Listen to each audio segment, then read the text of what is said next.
Welcome to KP Law News, Arkansas. This next story comes out of Crawford County, Arkansas. And the news source is Channel 5 News. I think they're out of Fort Smith. So watch this video. I'll see you at the end. First tonight, the Crawford County Sheriff has released new video shedding light on an in-custody death investigation. We first told you about this probe on Monday. 5 News reporter Catherine Gilker continues our coverage in the newsroom now with why the sheriff, Catherine, says he released this clip. Sheriff Jimmy DeMonte says his office is investigating the death of Jacob Jones, who died Saturday less than 24 hours after being booked into the Crawford County Jail. Today, the sheriff shared video from inside the Van Buren patrol car that transported Jones and his uncle there. Here is the video of inside the back of the Van Buren police patrol car around 4 Friday afternoon.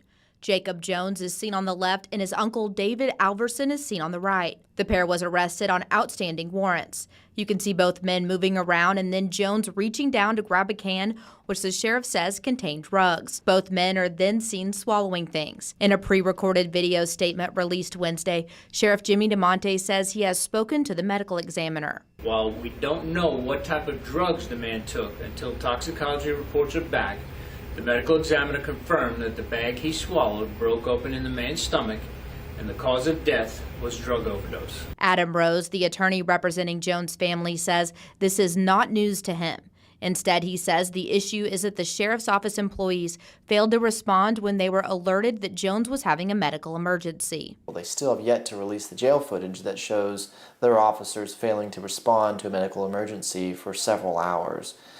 So again, that's just Sheriff DeMonte and the Crawford County Sheriff's Office trying to switch the narrative and switch the blame when that really shouldn't be the story. Rose says they spoke to witnesses who were in the same jail cell as Jones. All of their stories are pretty much exactly the same, and when you have several people telling you the exact same story, it makes us, and the fact that Crawford does not want to release that jail footage all echoes the same thing, that they just didn't care and didn't want to respond. Van Buren police say before the men were put inside the patrol car, they were patted down and the officer did not find anything on them. There's 4 or 5 minutes of them rustling around, moving around, and you're telling me the officer didn't see or hear that or notice any of that?